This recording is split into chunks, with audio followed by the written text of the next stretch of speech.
For decades, the Soviet Union projected total permanence. Art, architecture, and the future felt set in stone, a state-funded version of eternity. But when the state collapsed, that weight vanished. The monuments were still there, but the certainty that held them up evaporated overnight.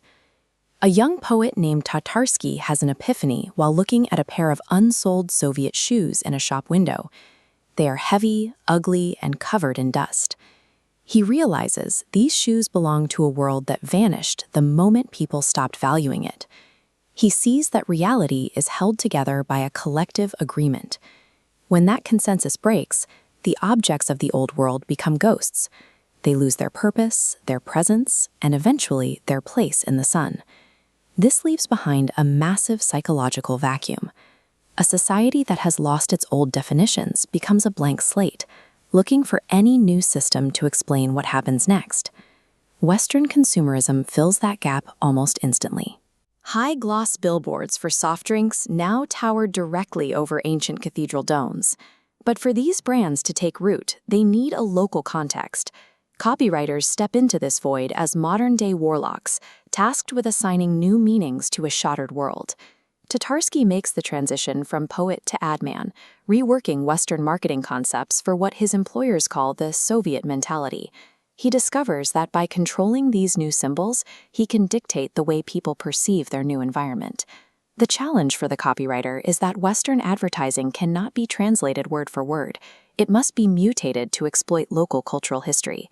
When Tatarsky pitches Sprite, he doesn't focus on the flavor. He frames the drink as an anti-liberal statement, turning a Western soda into a tool for a new, cynical brand of Russian nationalism. This isn't a hypothetical exercise. He is weaving these narratives while actual tanks fire on government buildings in the streets of Moscow. The copywriter is taking the very real trauma of societal collapse and folding it into the brand.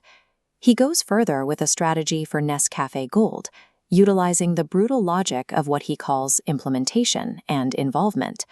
This flowchart tracks his plan: orchestrate fake bomb threats at major train stations so that when the police search the platforms, they find nothing but bags of Nescafe.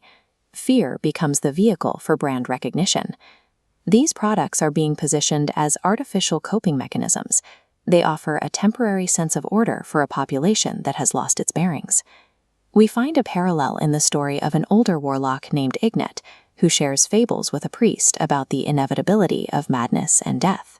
The stories describe characters who are constantly struggling to find meaning in a world that offers none, using small, daily distractions to avoid looking at the abyss. Modern advertising follows this pattern. A Davidoff ad pairs an image of youth with a quote from Ecclesiastes: "He who increases knowledge increases sorrow." These commercial spells are designed to create enough noise to drown out the silence of the void, keeping the population from realizing that the game they are playing has no name. It is tempting to believe that the people crafting these narratives are geniuses, operating from a position of strength and luxury. Consider Sacha Blow, the supposed author behind glamorous articles dictating the tastes of the high society elite. In reality, Sacha Blow is Edik, a tired, balding father writing about high society orgies while sitting in a gray, roach-infested kitchen just to survive. Tatarsky experiences his own decline, eventually finding himself wandering through a dark forest, lost and hallucinating on mushrooms. He reaches a point where he is no longer speaking to an audience at all. He is alone in the woods, attempting to pitch advertising concepts to a wooden signpost in the dark. The entire system is a loop of hollow projections.